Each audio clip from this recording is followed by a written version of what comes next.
ദൈവനാമത്തിന് മഹത്വം. എല്ലാവർക്കും ഇന്നത്തെ ക്ലാസ്സിലേക്ക് സ്വാഗതം. ഇന്നത്തെ ക്ലാസ്സിൽ നാം പഠിക്കുന്നത് പ്രൈമറി ഗ്രേഡിലെ രണ്ടാമത്തെ ക്വാർട്ടർ 5ാമത്തെ പാഠമാണ്. പാഠത്തിൻ്റെ പേര് അന്ത്രയോസ് ക്രൂശിൽ കിടന്ന് പ്രസംഗിച്ചവൻ. ഈ ക്വാർട്ടർ മുഴുവനും നാം അപ്പോസ്റ്റലന്മാരെ കുറിച്ചാണല്ലോ പഠിച്ചുകൊണ്ടിരിക്കുന്നത്. ഇന്നത്തെ ക്ലാസ്സിൽ നാം പഠിക്കുന്നത് അന്ത്രയോസ് എന്ന പേരുള്ള അപ്പോസ്റ്റലിനെ കുറിച്ചാണ്. അദ്ദേഹം എപ്രകാരമാണ് യേശുവിനെ കണ്ടുമുട്ടിയത്, എപ്രകാരമെല്ലാം പ്രവർത്തിച്ചു എന്നും അദ്ദേഹത്തിൻ്റെ അവസാന കാലഘട്ടം എങ്ങനെയായിരുന്നു എന്നും നമുക്ക് ഇന്നത്തെ ക്ലാസ്സിൽ പഠിക്കാം. പ്രാരംഭമായി ഈ അന്ത്രയോസ് ആരാണ് എന്ന് നമുക്ക് നോക്കാം. നമ്മൾ നേരത്തെ പഠിച്ച ഒരു പത്രോസിനെ കുറിച്ച് നിങ്ങൾക്ക് ഓർമ്മയുണ്ടോ? ശീമോൻ പത്രോസ്. ആ ശീമോൻ പത്രോസിന്റെ സഹോദരനാണ് ഈ അന്ത്രയോസ്.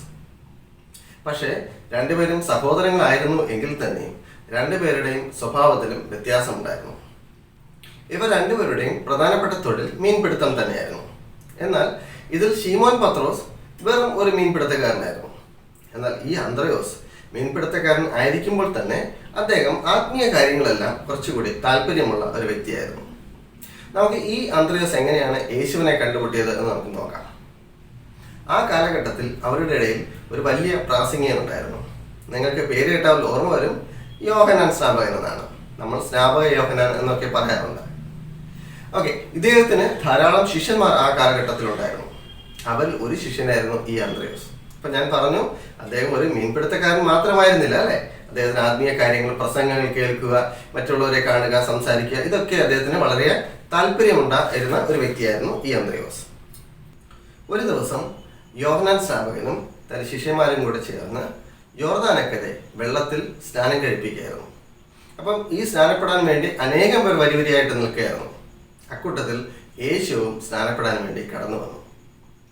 അപ്പോൾ നമുക്ക് യോഹന്നാൻ എഴുതിയ സുവിശേഷം 1-ാം അധ്യായം 39 മുതലുള്ള ഭാഗങ്ങൾ, 29 മുതലുള്ള ഭാഗങ്ങൾ നാം നോക്കിയാൽ നമുക്ക് മനസ്സിലാക്കാൻ കഴിയും. ഈ കാര്യങ്ങളെല്ലാം അവിടെ എഴുതിയിട്ടുണ്ട്.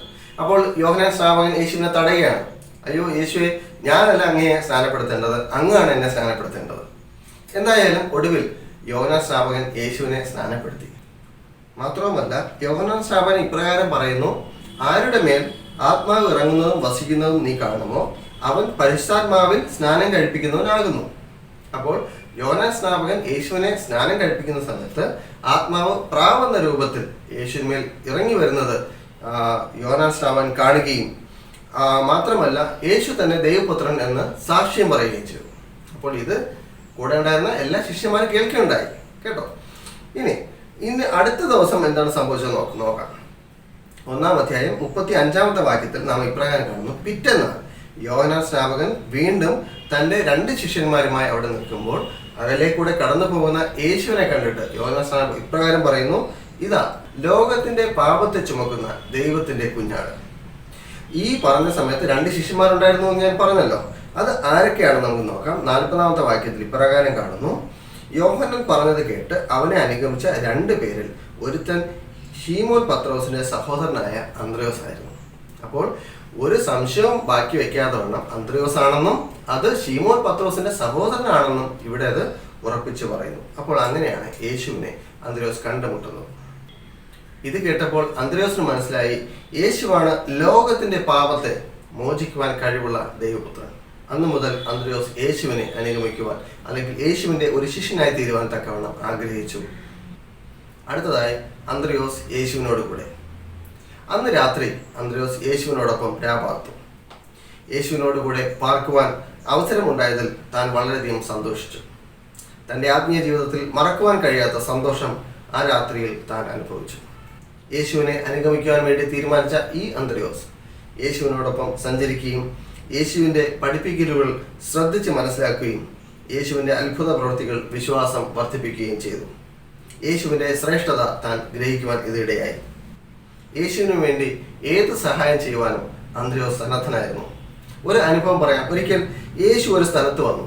യേശു വന്നു എന്ന് അറിഞ്ഞതിന് ശേഷം അനേകം ആളുകൾ അവിടെ ഓടിക്കൂടി. അറിഞ്ഞവരെല്ലാവരും മറ്റുള്ളവരെയും കൂട്ടി യേശുവിൻ്റെ അടുക്കൽ വന്നു. ചിലർ വന്നത് തങ്ങളുടെ രോഗം സൗഖ്യമാക്കാനായിരുന്നു. മറ്റു ചിലർ അവരുടെ പ്രശ്നങ്ങൾ യേശുവിനോട് പറഞ്ഞ് പ്രാർത്ഥിക്കുവാനായിരുന്നു. മറ്റു ചിലർ അത്ഭുതവാനായ യേശുവിൻ്റെ പഠിപ്പിക്കലുകൾ മനസ്സിലാക്കാൻ വേണ്ടിയായിരുന്നു. ഏതായാലും അവിടെ കൂടി വന്ന ജനങ്ങൾ അനേകം ജനങ്ങളായിരുന്നു. വേദപുസ്തകത്തിൽ ഇപ്രകാരം പറയുന്നു: 5000-ത്തിലധികം പുരുഷന്മാർ മാത്രം കൂടിയതായ ഒരു വലിയ ഒരു മീറ്റിംഗ് ആയിരുന്നു അത്. യേശുവിൻ്റെ പ്രസംഗവും ആരംഭിച്ചു. കേട്ടു നിന്നവർക്ക് ആർക്കും മടങ്ങി വീട്ടിൽ പോകാൻ തോന്നിയുമില്ല. നേരം നന്നായി വൈകി. യേശു പറഞ്ഞു, ഇവർ വല്ലാതെ വിശന്ന് ക്ഷീണിച്ചിരിക്കുകയാണ്. ഇവർക്ക് കഴിക്കാനായി എന്തെങ്കിലും ആഹാരം കൊടുത്തേ പറ്റുകയുള്ളൂ. യേശുവിൻ്റെ കൂടെ 12 ശിഷ്യന്മാരുമുണ്ട്. ശിഷ്യന്മാരാകെ അന്താളിച്ചു. എങ്ങനെ നമുക്ക് ആഹാരം കൊടുക്കാൻ കഴിയും? ഇത്രയും ജനങ്ങൾ, ആയിരക്കണക്കിന് ജനങ്ങൾക്ക് ഏത് കടയിൽ നിന്ന് ആഹാരം എത്തിക്കാൻ പറ്റും? ഫിലിപ്പോസ് എന്ന പേരുള്ള ശിഷ്യൻ പറഞ്ഞു, കർത്താവേ, ഇവർക്ക് അല്പം ആഹാരമെങ്കിലും കൊടുക്കണമെങ്കിൽ 200 പണത്തിന് പോലും അത് മതിയാവില്ല. അപ്പോൾ അത്രയ്ക്ക് ഫുഡ് അവിടെ ആവശ്യമായിരിക്കുന്നു. എന്നാൽ ഇതേ സമയം തന്നെ ശിഷ്യന്മാർ ഇവരുടെ കാര്യങ്ങളിൽ എന്തൊക്കെ ഉണ്ട് എന്നൊന്ന് അന്വേഷിക്കാൻ വേണ്ടി ശ്രമിച്ചു. അക്കൂട്ടത്തിൽ അന്ത്രയോസ് ഒരു ബാലനെ കണ്ടെത്തി. അന്ത്രയോസ് ആ ബാലനുമായി യേശുവിൻ്റെ അടുക്കലേക്ക് വന്നു. യേശുവേ, ഇവിടെ മറ്റൊന്നും നമുക്ക് ലഭ്യമല്ല, എന്നാൽ ഈ ബാലന്റെ കയ്യിൽ 5 അപ്പവും 3 മീനുമുണ്ട്. അപ്പോൾ യേശുവിൻ്റെ അടുക്കൽ ഈ ബാലനെ കൊണ്ടുവന്നതാരാണ്? അന്ത്രയോസാണ്. നമുക്ക് ഈ സംഭവം യോഹന്നാന്റെ സുവിശേഷം 6-ാം അധ്യായത്തിൽ നമുക്ക് കാണാൻ കഴിയും കേട്ടോ. അപ്പോൾ ഈ അന്ത്രയോസ് തന്നെ പറയുന്നു, ഇവിടെ 5 അപ്പവും 2 മീനും ഉണ്ട് എങ്കിൽ തന്നെയും ഇത്രയും ജനങ്ങൾക്ക് കൊടുക്കാനായിട്ട് ഇത് എത്ര? അത് കുറച്ചല്ലേ ഉള്ളൂ എന്ന് യേശുവിനോട് പറയുകയാണ്. അവിടെ യേശു ചെയ്യുന്നതായ ഒരു വലിയ അത്ഭുതം നമുക്ക് അവിടെ കാണാൻ കഴിയുന്നു. ആ ജനങ്ങളെയെല്ലാം പന്തിയായിട്ട് അവർ ഇരുത്തുകയും യേശു അപ്പച്ചൻ ഈ അപ്പവും മീനും എടുത്ത് സ്വർഗത്തിലേക്ക് വാഴ്ത്തുകയും തുടർന്ന് അത്രയും പേർക്ക് അവിടെ കൂടിയിരുന്ന എല്ലാ ജനങ്ങൾക്കും സമൃദ്ധിയായി ആഹാരം കഴിച്ച് 12 കുട്ട ബാക്കി വരത്തക്ക രീതിയിൽ വലിയൊരു അത്ഭുതമാണ് അവിടെ നടന്നത്. അപ്പോൾ അതിന് മുഖാന്തരമായി തീർന്ന ഒരു അപ്പോസ്തലനാണ് അന്ത്രയോസ്. അതാണ് ഞാൻ പറഞ്ഞത്, യേശുവിന് വേണ്ടി എന്ത് സഹായം ചെയ്യാനും അന്ത്രയോസ് എപ്പോഴും സന്നദ്ധനായിരുന്നു. മറ്റൊരു അനുഭവം കൂടെ കാണാം. കുറച്ച് യവനന്മാർ, യോഹന്നാൻ എഴുതിയ സുവിശേഷം 12-ാം അധ്യായം 21 മുതലുള്ള ഭാഗം നമുക്ക് കാണാൻ കഴിയുന്നു. ചില യവനന്മാർ യേശുവിനെ കാണാൻ വേണ്ടി ആഗ്രഹിച്ചു. അവർ ആദ്യം വന്നത് ഫിലിപ്പോസിന്റെ അടുക്കലാണ്. പക്ഷേ ഫിലിപ്പോസ് അത് അന്ത്രയോസിനോട് പറഞ്ഞു. അന്ത്രയോസ് ഒട്ടും സംശയിക്കാതെ വണ്ണം അവരെ യേശുവിന്റെ അടുക്കലേക്ക് എത്തിക്കുന്നു.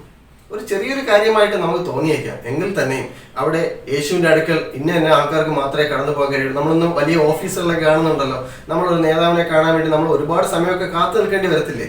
എന്നാൽ അങ്ങനെ ഒരു ഹെഡ് വെയിറ്റ് ഒന്നും കാണിക്കാതെ വണ്ണം യേശുവിനെ നമുക്ക് കാണാൻ കഴിയും, നിങ്ങൾ വരൂ എന്ന് പറഞ്ഞ് വളരെ സ്വാഗതത്തോടുകൂടി അവരെ യേശുവിന്റെ അടുക്കലേക്ക് എത്തുകയും അവർക്ക് യേശുവിന്റെ അടുക്കൽ വന്നിട്ട് വളരെ തൃപ്തിയോടെയാണ് അവർ മടങ്ങിപ്പോയതായിട്ടും നമുക്ക് മനസ്സിലാക്കാൻ കഴിയുന്നു. തുടർന്ന് ഈ അന്ത്രയോസ് യേശുവിന് വേണ്ടി എപ്രകാരം പ്രവർത്തിച്ചു എന്ന് നമുക്ക് നോക്കാം. കർത്താവായ യേശു ക്രിസ്തുവിന്റെ ക്രൂശീകരണത്തിനും ഉയർത്തെഴുന്നേൽപ്പിനും സ്വർഗാരോഹണത്തിനും ശേഷം ഈ അന്ത്രയോസ് എന്ത് ചെയ്തു? എവിടെയായിരുന്നു? താൻ സ്നേഹിച്ചതായ ഈ ഗുരു മരണത്തിൽ നിന്ന് ഉയർത്തെഴുന്നേറ്റ് സ്വർഗത്തിലേക്ക് കടന്നുപോയെങ്കിൽ തന്നെ ഒരു ശിഷ്യൻ എന്ന നിലയിൽ തൻ്റെ ഉത്തരവാദിത്തങ്ങളെക്കുറിച്ച് താൻ വളരെയധികം ബോധവാനായിരുന്നു. നമ്മൾ പ്രാരംഭ ലെസണിൽ നമ്മൾ പഠിച്ചിട്ടുണ്ട്, ഒരു ശിഷ്യന്റെ ഉത്തരവാദിത്തം എന്താണ്? ഒന്ന്, ഗുരുവിനെ അനുഗമിക്കുക, ഗുരുവിൻ്റെ ഉപദേശങ്ങൾ പഠിപ്പിക്കുക. മൂന്നാമതായി ഗുരുവിൻ്റെ ഉപദേശങ്ങൾ പ്രചരിപ്പിക്കുക. അപ്പോൾ ഒന്നാമതായി ഗുരുവിനെ അനുഗമിക്കുക. അന്ത്രയോസ് യേശുവിനെ അനുഗമിച്ചു. രണ്ടാമതായി യേശുവിൻ്റെ ഉപദേശങ്ങൾ പഠിക്കുക. യേശുവോടൊപ്പം നടന്നു. എല്ലാ ശിഷ്യന്മാരെ പോലെ തന്നെ യേശുവിൻ്റെ ഉപദേശങ്ങളെല്ലാം അന്ത്രയോസും പഠിച്ചു. മൂന്നാമതായി യേശുവിൻ്റെ അഥവാ ഈ ഗുരുവിൻ്റെ ഉപദേശങ്ങൾ മറ്റുള്ളവരെ പഠിപ്പിക്കുക. അപ്പോൾ മൂന്നാമത്തെ ആ ദൗത്യം താൻ അത് ഏറ്റെടുത്തു. എന്ത് ത്യാഗം സഹിച്ചു. യേശു ആരായിരുന്നു എന്നും യേശുവിൻ്റെ ഉപദേശങ്ങൾ എന്തായിരുന്നു എന്നും മറ്റുള്ളവരോട് പറയുവാൻ തക്കവണ്ണം താൻ അവിടെ തയ്യാറായി. വേദപുസ്തകത്തിൽ അന്ത്രയോസിന്റെ പ്രവർത്തന രീതികളെ കുറിച്ചൊന്നും നമുക്ക് അധികം കാണാൻ കഴിയുന്നില്ല. എങ്കിലും ചരിത്ര പുസ്തകങ്ങൾ നാം നോക്കിക്കഴിഞ്ഞാൽ അന്ത്രയോസ് എന്ന് പറയുന്ന ഈ അപ്പോസ്തലൻ ഒരു സഞ്ചാര പ്രസംഗകനായിരുന്നു. ഇന്നത്തെ പോലെ യാത്ര ചെയ്യുവാൻ അന്ന് വാഹനങ്ങളില്ല. എങ്കിലും കഴുതപ്പുറത്തും ഒട്ടകപ്പുറത്തും ഒക്കെ താൻ യാത്ര ചെയ്തു. കടലിൽ കൂടെ കപ്പൽ യാത്ര ചെയ്യുവാനും താൻ തയ്യാറായി. ഗുരുവിനോടുള്ള സ്നേഹത്താൽ ഗുരുവിന്റെ ഉപദേശങ്ങൾ എല്ലാവരെയും പഠിപ്പിക്കണം എന്ന ആഗ്രഹത്തോടുകൂടി താൻ അഖിയ എന്ന പട്ടണത്തിൽ എത്തിച്ചേർന്നു. അഖിയ എന്ന് പറയുന്ന ആ ഒരു പട്ടണം ഇന്ന് നാം ഗൂഗിളിൽ സെർച്ച് ചെയ്ത് നോക്കിക്കഴിഞ്ഞാൽ അതൊരു റോമൻ പ്രവിശ്യയായിരുന്നു എന്ന് നമുക്ക് മനസ്സിലാക്കാൻ കഴിയുന്നു. അപ്പോൾ റോമൻ പ്രവിശ്യകളിലെല്ലാം അക്കാലത്ത് ഗവർണർമാരാണ് ഭരിച്ചിരുന്നത്. അങ്ങനെ ആ നാട്ടിൽ, ഈ അഖിയ നാട്ടിൽ കടന്നു വരികയും അവിടെ വന്ന് യേശുവിനെ കുറിച്ച് പരസ്യമായി പ്രസംഗിക്കുന്നതായും കാണാൻ കഴിയുന്നു. അനേകം ആൾക്കാർ അവിടെ കൂടി വന്നു. എല്ലാവർക്കും ഈ അന്ത്രയോസിന്റെ പ്രസംഗങ്ങൾ എല്ലാം ഇഷ്ടപ്പെട്ടിട്ടു. ആ നാട്ടിലെ ഗവർണറിന്റെ ഭാര്യ അന്ത്രയോസിനെ വരുത്തി പ്രസംഗം നേരിട്ട് കേൾക്കണമെന്ന് ആഗ്രഹം പ്രകടിപ്പിച്ചു. അതനുസരിച്ച് അദ്ദേഹത്തിന് ക്ഷണം ലഭിച്ചു. അവിടെ യാതൊരു മടിയും കൂടാതെ വണ്ണം അന്ത്രയോസ് അവിടെ പോയി ധൈര്യത്തോടുകൂടി യേശുവിനെ കുറിച്ച് പ്രസംഗിച്ചു. യേശു തന്നെ ദൈവപുത്രനെന്ന് അവിടെ തെളിയിക്കുകയും ചെയ്തു. അതനുസരിച്ച് ആ സ്ത്രീ മാനസാന്തരപ്പെട്ടു, രക്ഷിക്കപ്പെട്ടു, യേശുവിനെ സ്വീകരിച്ചു. എന്നാൽ ആ ഗവർണർക്ക് അത് ഇഷ്ടപ്പെട്ടില്ല. ഗവർണർക്ക് വളരെ ദേഷ്യം തോന്നി. പണ്ട് യെരുശലേമിൽ ഗവർണറായിരുന്ന പീലാത്തോസ് യേശുവിനെ ക്രൂശിച്ചതുപോലെ ഈ അന്ത്രയോസിനെയും ക്രൂശിച്ചു കൊല്ലുവാൻ തക്കവണ്ണം തീരുമാനിച്ചു, വിധി പുറപ്പെടുവിച്ചു. ഈ ഗവർണറിന്റെ ആജ്ഞപ്രകാരം റോമൻ പടയാളികൾ അന്ത്രയോസിനെ പിടിച്ച് ക്രൂശിച്ചു. എന്നാൽ ക്രൂശിക്കപ്പെട്ടതായ ഈ അന്ത്രയോസ് ഉടനെ ഒന്നും മരിച്ചില്ല. ഏകദേശം 2 ദിവസത്തോളം ആ ക്രൂശിൽ തന്നെ കിടന്ന് യേശുവിനെ പ്രസംഗിച്ചുകൊണ്ടിരുന്നു. ഒന്ന് ഓർത്ത് നോക്കിയേ, നമ്മുടെ ശരീരത്തിൽ ഒരു മുള്ളു കൊണ്ടുകഴിഞ്ഞാൽ എന്തുമാത്രം വേദനയായിരിക്കും നമുക്ക് ഉണ്ടാകുന്നത്, അല്ലേ? അപ്പോൾ ഒരു മുട്ടുസൂചിയോ അല്ലെങ്കിൽ ഒരു ആണിയോ കൊണ്ടാലോ? എന്നാൽ ഇത്രയും കഠിനമായ വേദനയിൽ കിടക്കുമ്പോഴും അന്ത്രയോസ് ഒന്നും എതിർത്ത് പറയാതെ വണ്ണം താൻ സ്നേഹിച്ച തൻ്റെ ഗുരുവും കർത്താവുമായ യേശുവിനെ കുറിച്ച് അവിടെ താൻ മരിക്കുന്നത് വരെയും പ്രസംഗിച്ചു കൊണ്ടിരുന്നു. എത്ര നല്ല ശിഷ്യനല്ലേ! മരണം വരെയും ഗുരുവിനെ സ്നേഹിച്ചു. മരിക്കേണ്ടി വന്നിട്ടും ഗുരുവിനെ സ്നേഹിക്കുകയും ഗുരുവിന് വേണ്ടി നിലനിൽക്കുകയും ചെയ്തു. പ്രിയ കുഞ്ഞുങ്ങളെ, അന്ത്രയോസ് യേശുവിനോടൊപ്പം നടന്നു. യേശുവിൻ്റെ ഉപദേശങ്ങൾ പഠിക്കുകയും യേശുവിൽ വിശ്വസിക്കുകയും ചെയ്തതുപോലെ നാമും അനുദിനം വേദപുസ്തക വായനയിലൂടെയും നമ്മുടെ സൺഡേ സ്കൂൾ പഠനങ്ങളിലൂടെയും യേശുവിൻ്റെ ഉപദേശങ്ങൾ പഠിക്കുകയും അത് മറ്റുള്ളവരോട് പറയുകയും ചെയ്യുന്നവരായി നാം തീരുക. ദൈവം അതിനെ നമ്മെ സഹായിക്കട്ടെ. ഈ പാഠം ഇവിടെ അവസാനിക്കുകയാണ്. ഇതിൽ തന്നിരിക്കുന്ന ചില ചോദ്യ ഉത്തരങ്ങൾ നമുക്ക് നോക്കാം. ഒന്നാമത്തെ ചോദ്യം, അന്ത്രയോസിന്റെ ജന്മസ്ഥലം എവിടെ? അന്ത്രയോസിന്റെ ജന്മസ്ഥലം ബെത്സയിദ. രണ്ടാമത്തെ ചോദ്യം, അന്ത്രയോസ് യേശുവിന്റെ ശിഷ്യനായി മാറിയത് എങ്ങനെ? അന്ത്രയോസ് യേശുവിന്റെ ശിഷ്യനാകുന്നതിന് മുമ്പ് യോഹന്നാൻ സ്നാപകന്റെ ശിഷ്യനായിരുന്നു. അങ്ങനെ ഒരിക്കൽ യോഹന്നാൻ സ്നാപകൻ സ്നാനപ്പെടുത്തുന്ന വേളയിൽ അനേകം ജനങ്ങൾ വന്നതിനോടൊപ്പം യേശു അവിടെ കടന്നു വന്നു. യേശുവിനെ സ്നാനപ്പെടുത്തുന്ന വേളയിൽ ഉണ്ടായ അനുഭവങ്ങൾ യോഹന്നാൻ സ്നാപകൻ അവിടെ പൊതുവായി എല്ലാവരോടും പറഞ്ഞു. അപ്പോൾ അത് കേൾക്കുവാൻ അന്ത്രയോസിന് ഇടയായി. തുടർന്ന് അടുത്ത ദിവസം എന്താണ് സംഭവിച്ചത്? യേശു കടന്നു പോകുന്നത് കണ്ടപ്പോൾ യോഹന്നാൻ സ്നാപകൻ വീണ്ടും പറയുന്നു, ഇതാ ലോകത്തിന്റെ പാപത്തെ വഹിക്കുന്ന ദൈവത്തിന്റെ കുഞ്ഞാണ്. തുടർന്ന് അത് യേശു ദൈവപുത്രനാണ് എന്ന് മനസ്സിലാക്കിയ ഈ അന്ത്രയോസ് തുടർന്ന് യേശുവിനെ അനുഗമിക്കാൻ വേണ്ടി തീരുമാനിച്ചു. മൂന്നാമത്തെ ചോദ്യം, അന്ത്രയോസും പത്രോസും തമ്മിലുള്ള ബന്ധം എന്തായിരുന്നു? അവർ തമ്മിൽ സഹോദരങ്ങളായിരുന്നു. അടുത്ത ചോദ്യം, അന്ത്രയോസ് അവസാനമായി പ്രസംഗിച്ചത് എവിടെ? അന്ത്രയോസ് അവസാനമായി പ്രസംഗിച്ചത് അഖിയ എന്ന പട്ടണം. അത് റോമൻ പ്രവിശ്യയാണ്. പിൽക്കാലത്ത് പൗലോസ് പ്രസംഗിച്ചതായ കൊരിന്തു സഭയുടെ അടുത്തായിട്ടാണ് ഈ പ്രവിശ്യ വരുന്നത്, അഖിയ എന്ന പ്രവിശ്യ. അവസാന ചോദ്യം, അന്ത്രയോസിന്റെ മരണം എങ്ങനെയായിരുന്നു? അന്ത്രയോസ് അഖിയ എന്ന പട്ടണത്തിൽ യേശുവിനെ കുറിച്ച് പ്രസംഗിച്ചു. അവിടെ അനേകം ജനങ്ങൾ ഓടിക്കൂടി. അവർക്ക് പ്രസംഗങ്ങളെല്ലാം വളരെ ഇഷ്ടപ്പെട്ടു. ഈ കാര്യം അറിഞ്ഞതായ അവിടുത്തെ ഗവർണറിന്റെ ഭാര്യ അന്ത്രയോസിന്റെ പ്രസംഗം കേൾക്കാൻ വേണ്ടി ആഗ്രഹിച്ചു. അന്ത്രയോസിന്റെ പ്രസംഗം കേട്ട് ഈ സഹോദരി മാനസാന്തരപ്പെടുകയും ചെയ്തു. എന്നാൽ ഇതിൽ ദേഷ്യം പൂണ്ടതായ ഈ ഗവർണർ അന്ത്രയോസിനെ ക്രൂശിക്കാൻ വേണ്ടി തീരുമാനിച്ചു. അങ്ങനെ ക്രൂശിച്ചാണ് അന്ത്രയോസ് അവിടെ മരിക്കുന്നത്. 2 ദിവസത്തോളം ഈ മരണവേദനയിൽ അനുഭവിച്ചുകൊണ്ട് ക്രൂശിൽ കിടന്ന് പ്രസംഗിച്ചതായ ഒരു അപ്പോസ്തലനും കൂടിയാണ് ഈ അന്ത്രയോസ്. നമുക്കിനി ഇന്നത്തെ മനപ്പാഠവാക്യം പഠിക്കാം. മനപ്പാഠവാക്യം 2 കൊരിന്ത്യർക്ക് എഴുതിയ ലേഖനം 5-ാം അധ്യായം 17-ാമത്തെ വാക്യം. ഒരുത്തൻ ക്രിസ്തുവിലായാൽ അവൻ പുതിയ സൃഷ്ടിയാകുന്നു, പഴയത് കഴിഞ്ഞു പോയി, ഇതാ അത് പുതുതായി തീർന്നിരിക്കുന്നു. ഒരിക്കൽ കൂടെ വായിക്കാം. ഒരുത്തൻ ക്രിസ്തുവിലായാൽ അവൻ പുതിയ സൃഷ്ടിയാകുന്നു, പഴയത് കഴിഞ്ഞു പോയി, ഇതാ അത് പുതുതായി തീർന്നിരിക്കുന്നു. അപ്പോൾ ഈ മനപ്പാഠവാക്യം നിങ്ങൾ പഠിക്കുക. അടുത്ത ആഴ്ച നമുക്ക് അടുത്ത ഒരു അപ്പോസ്തലനുമായി നമുക്ക് വീണ്ടും കാണാം. God bless you.